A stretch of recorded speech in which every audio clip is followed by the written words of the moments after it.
First things first, Alabama State Bar Rules of Professional Conduct Rule 7.2e requires the following language in all attorney communications. No representation is made that the quality of legal services to be performed is greater than the quality of legal services performed by other lawyers. We have a special guest with us today. Why don't you introduce yourself, young lady?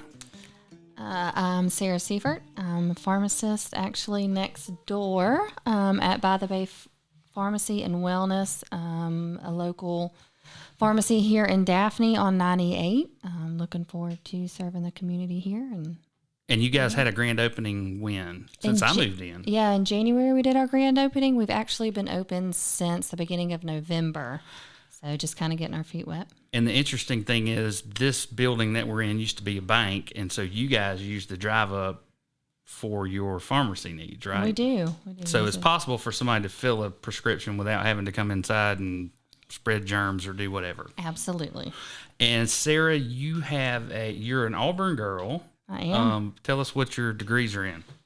I have a doctor of pharmacy from Auburn. I did their, I guess you call it, satellite program, the first class they did through South Alabama over here in Mobile. So, War Eagle? Right. All right, so I want to get down to some terms that people may not be familiar with. So tell me what a vector transmission is, or a vector-borne disease. So first, let's look at your vector-borne disease. They're human illnesses. They're caused by, in this instance, a virus that are transmitted by vectors. So then your vectors are your living organisms that transmit the infectious pathogens either between humans or between humans and animals. So the pathogen is the organism, in this case a virus, is just something that makes people sick. And in particular, we're going to use another vocabulary term as we roll on. Pathogen in this case is coronavirus. Correct. And the resulting condition is COVID-19. Right. Okay. And so like your coronavirus is a broader term, a large family of viruses that cause illnesses that they can cause anything from the common cold to more severe diseases. So something we've already seen in the past is SARS was a type of coronavirus. Okay. So but it was extremely lethal, like 60% fatalities. Yeah. So it didn't spread very far. Everybody that got that kind of perished, and it didn't spread. So let's talk about quarantine. So that's not really what's going on, is it? I mean, quarantine is where you take lepers and put them on an island offshore. Right. I guess we'd call it self-isolating. Self-isolating. Just trying to be safe and try to just prevent the spread so we're not overwhelming the healthcare system. And you and I had a big mathematical debate, which, of course, you won a little while ago. We're talking about percentages, and just so that people understand mortality rates, when we say 1%, that means one person out of 100 that got it died. Correct. So when they express your mortality rates, they're either giving it to you as a percentage or a decimal. If they give it to you as the percent, like you said, the 1% you move it over. 1 out of 100. If they give it to you as the decimal, they're going to say your mortality rate is 0.01. All right, so let's talk about community spread. So you're getting it from the community. You're the one that didn't go to Wuhan, China? Yeah, or South Korea or somewhere. You got it from the community that you were in. All right, so here is the big discrepancy, and we agree on the terms. We don't agree on this particular pathogen. So there's a difference in the incubation period, and just tell me what the incubation period is. So an incubation period, just the definition, is you're looking at from the time that you contracted the disease or illness, or you were exposed, basically, to the time the infection appears with its first symptoms. And in this case, it appears as a fever. That appears to be the first thing, or you're not sure. You're not sure from a clinical standpoint. But it's my understanding that that's the first thing. That's why they're walking around with the little temperature gauges on people's foreheads trying to figure out if they have a fever or not. So there's the incubation period, which is the period between the time you get infected and you show symptoms. And then there's the latent period, which is... So your latency period is going to be from when you were infected or exposed to when you're contagious. And I think therein lies the problem. Somebody goes to Wuhan, China, feels perfectly fine, comes back, and that's it. So we were talking about latency periods and incubation periods, and now I want to talk about asymptomatic people spreading the disease is basically the same thing, right? Well, yeah, because if during that incubation period, the virus is in your body, right, and it is just spreading. It's growing, it's multiplying, and you don't know you have it. So you've got it, but then you're eventually going to spread it. All right, so your business is called By the Bay Wellness and Pharmacy, right? Pharmacy and wellness. Close. Pharmacy and wellness. So that's a component of your business. So it looks to me like healthy people seem to be faring pretty well with the coronavirus. Do you think that's a safe assumption at this point? Fairly obvious, yeah. Okay, so most people who are in good shape, under 30, not a whole lot to worry about. I think they said risk factors for anybody over 40. If you smoke, you're overweight or whatever, you might as well be 80. Yeah. I mean, you're killing your body, so right. You're going to have a harder time than anybody else, a normal, healthy individual, to fight it off.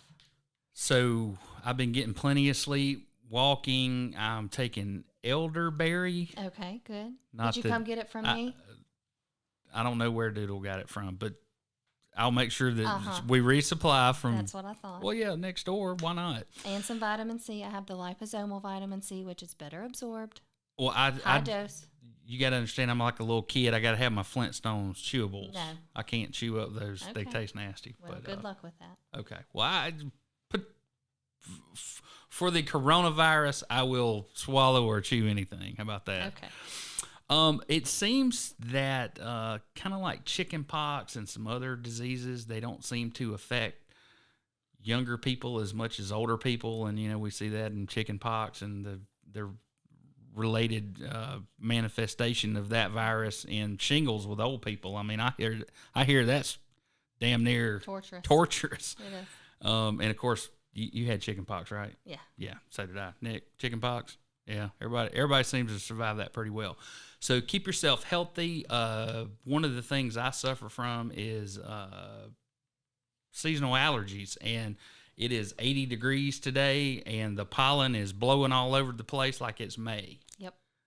So, and according to some of the information that I've read, warmer weather typically is the harbinger of the end of flu season. Do you imagine that's the case here, or is that just anecdotal? I mean, I'm hoping so. I mean, just in theory, because it's kind of presenting similar to a flu type. You know what I mean? Like it's a right. The symptoms and all that, it's kind of a similar. So, I mean, we can hope, that it's gonna. So one of the things I talked about in the podcast was the fact that most everybody's probably going to get this thing, statistically, a third of us. And we don't all want to get it at the same time. Right. We want to stretch this disease out so that we don't overwhelm our healthcare system. Yes. So do you have any idea how many ICU beds we have in Baldwin County, or how many respirators we have? No. But probably not enough. If everybody got sick at one time, obviously not. No. Okay, so while we were doing our podcast today, President Trump comes on after Reigns berates him and says he's done nothing and the worst president in the history of the world because of the way he's handled this coronavirus outbreak. He has ordered all of the state EMAs to open immediately. He has authorized $50 billion to combat coronavirus or COVID-19. And, you're an Auburn girl. You probably got a little bit squirreled away. The stock market closed up over 9% today. So we had 2 days of, 20% overall was the fall. So we clawed back 9%. One of the things I heard was that we're going to do drive-up testing sites, so you won't actually have to go to the dock in the box, which I don't know how. Waiting room. Right, and nowhere to, physical contact with people, especially healthcare workers. I mean, my goodness, if they've been exposed 100 times, what's the chances they aren't symptomatic? Well, I'm not shutting down. Well, yeah. I got to go to work. Nurses have to go to work. Doctors got to go to work. So and just so anybody out there listening who may care about this, I have a pretty major trial coming up Monday. It's in a state with a couple $1 million in it. We probably have, I don't know, 6 or 7 witnesses that are supposed to be in Judge Alvis's courtroom in Shelby County on Monday morning. I just got an email saying that that it's been continued for public safety purposes. Wow. And moved to her docket next week, which I don't think it's going to happen next week either. And I expect to continue to get orders from different judges about cases next week. I have 3 set for next week, and I don't expect any of them to go off. Of course, for me, it's good because one of the cases is in Shelby County, and on Wednesday I was supposed to be in Dothan. So I'd much rather, hang around here and draft wills and that kind of stuff. Any more advice for us? Wash your hands. Cough into a tissue. Don't go. And the golden rule. One of the things Raines is worried about, so this is going to devolve into the LA riots of '92. I don't think that. I think our great-grandparents definitely went through this. Follow the golden rule. You wouldn't want somebody sneezing on you, right, or watching somebody wipe their nose and then touch everything on the elevator, all the elevator buttons. And don't be a jackass. Don't beat somebody up over a roll of toilet paper or the last thing of Kleenex. Maybe paper, scissors, rock. That's what we do at my house. I'm the master. Can you imagine dispute resolution with me? It's not pretty. No. So paper, scissors, rock is the best way to go. Or flipping a coin. Anything else? So what's typical? I know we had a really bad 2019 flu season.